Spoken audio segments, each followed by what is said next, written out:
welcome guys, this is Eagle Sci-Fi Modeler.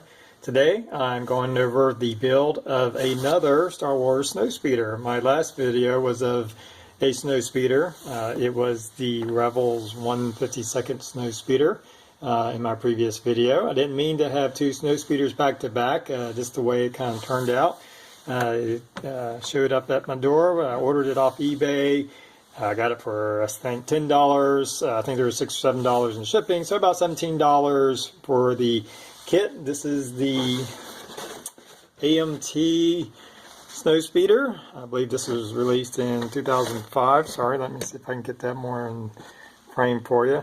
I believe this is also a re-release of the NPC kit that came out in the 80s. It's the same mold, same everything. It was just re-released in 2005. This is the AMT Ertl Snowspeeder basic kit. Let's talk about the good things of the kit. The great thing of the kit is the size. It's nearly twice as large as this 1/52nd scale Snowspeeder. And I looked it up. Some people say it's supposed to be something like 1/132nd, all the way down to 1/25th. So it's somewhere in there, 125, 128, somewhere in there. It's literally twice as long as the 1/52nd. The Bandai version is 1/48, so it's going to be only slightly larger than the Rebel Snowspeeder. So there you go. You get a much bigger kit. It was a lot of fun working on it. There was, of course, some minor issues and fit issues. Talk about in just a minute. But overall, I really enjoyed the build. It came out looking what I thought was pretty nice. So let's just talk about some of the negative stuff real quick, and then we'll move on to the positive stuff. One of the biggest negatives is the pilots that you get for the Snowspeeder. I'll show you some close-ups. They're just really poorly designed. You can see, I'll show you the directions here. You kind of come to these four awkward pieces. They split the head for some reason in some kind of weird shape, and the back is kind of an empty void. You have these really long arms and short legs. That's not so much an issue. Once you put them to the Snowspeeder, you don't see their legs, so that part is not a major issue. What was probably more distracting to me is they've put a parachute or something like that on the figures. So what I did was I sanded off the parachute and took some sheet styrene and kind of built up a little chest plate. I'll show you pictures of that, and painted it. So overall, it's okay. You can order some pilots off eBay. I forget the name of the person, but I found them. With shipping and everything, you're going to spend about $15-16, maybe a little bit more. For the new pilots, you'll get more realistic pilots. But that's what I paid for the model, so I didn't feel like doubling up on my model on some figures that, yes, they're seen, but overall, it wasn't really going to add that much to it, in my opinion. If you're really going for a lot, sharper detail, then yes, you might want to check that out. So, pilots were a weak point in there. Decals, they do give you some awful decals that are not even close. I did use just a few of them. They're kind of a red color, which wasn't close to what I've seen on screen. They don't have any kind of, they're just squares basically, so I didn't really use much of those. On the model itself, I masked it off and painted it orange. I did use this little like warning decal here. I cut some little shapes off to kind of simulate some decal that's under here. If you look at the Rebel model, it had a nice set of decals, and there's one there, and it has like these ZZ. I'm not sure what that stands for, but underneath this rear window, you can't hardly make it, but there are some there. And I actually just took a coloring pencil, orange coloring pencil, and did my best to put in some ZZs. Very light, at least they're there. If someone's really being nitpicky, that's what I used. So they're there. So that's what I did on that. The actual build itself, nothing snaps together. Is pretty much everything has to be glued. You're going to have some seam work. On the body itself, it's a little plain. I kind of used my, once again, my Rebel. I saw some extra panel lines in here, and I just scored in some extra panel lines to make it a little bit more accurate, give it a little bit more detail. And got the panel lines in there, and the rest of it fit together pretty well. It came together pretty well. I There was an awkward spot right here between the joint. I guess this is an engine or part of the laser, I'm not sure. But this part connects to this front housing, and that part connects to the back housing. And when you put them in, there's nothing that interlocks those pieces. They just kind of butt up against each other. Well, of course, it's an older model, and there's a bit of a gap. So what I did, and I think I've showed this on previous models, this is just some Tamiya glue, but what I've taken, it was almost empty, and I put some pieces of styrene plastic in there. What it does is it melts that plastic and becomes kind of like a white goop that you can see. And I use that to brush in that seam, and it fills in, and it kind of, instead of having to go through the mess of working with a putty or something, this will usually take care of that. I'll show you a picture of that. It did fill in nicely, and you just simply paint over. So that was a quick fix instead of trying to have the putty that issue over. Everything else came together pretty good.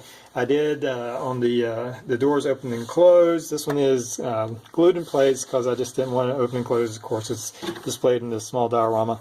I did, since it was going to be open, I did add some sheet styrene and some wiring in there to have a little bit more detail. It's kind of plain, so I had a little bit more detail to that. Also, inside the cockpit, there is some styrene, some painting, but you really can't see it.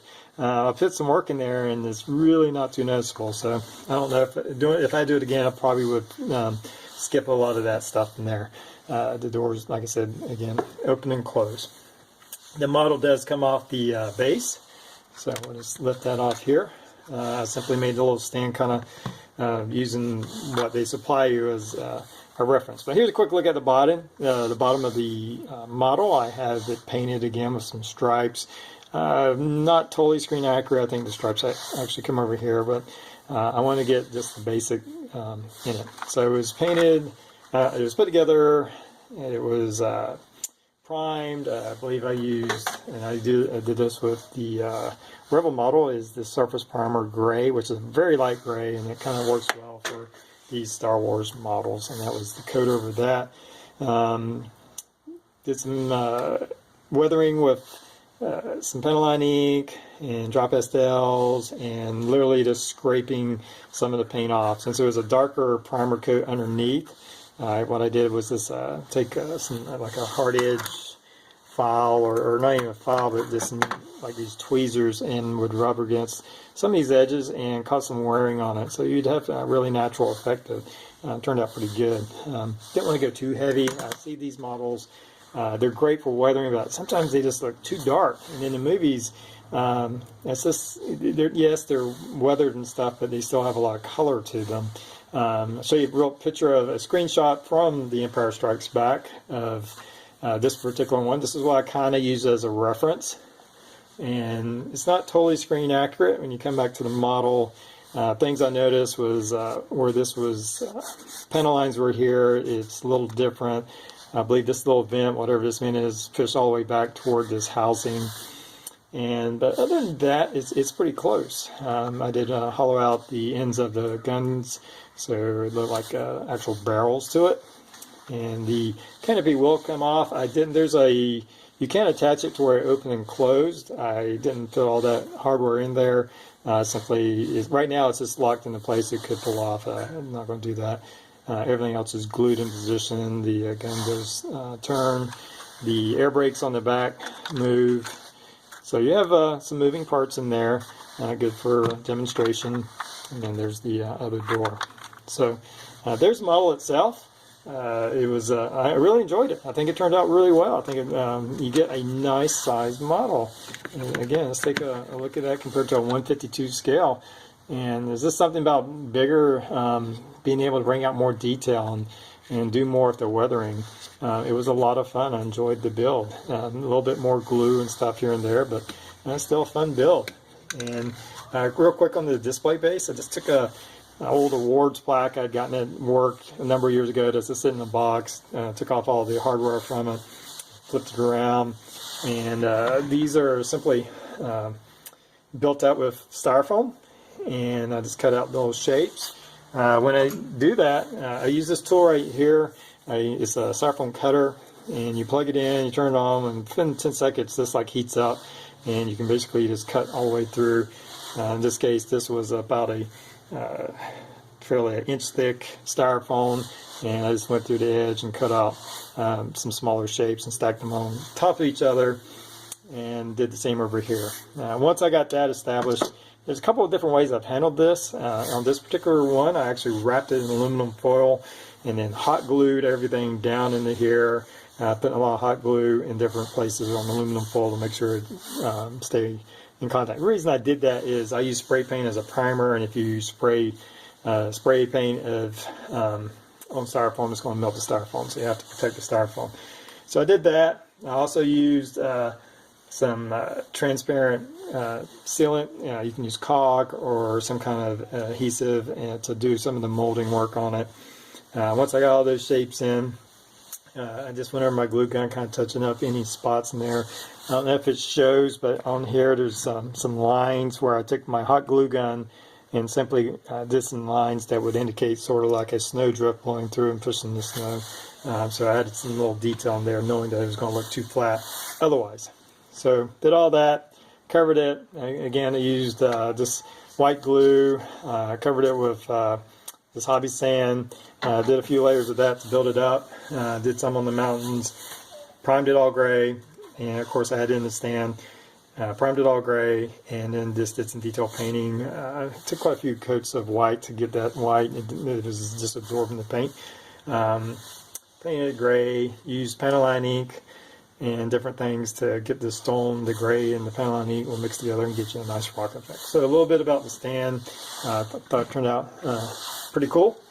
And then I have my ship here. It attaches fairly easily to the base. And there you go. So there it is. That is the AMT Star Wars Snowspeeder. It was a fun build. Was a fairly cheap model, and you get a nice size model for it. So until next time, have a good one, and take care.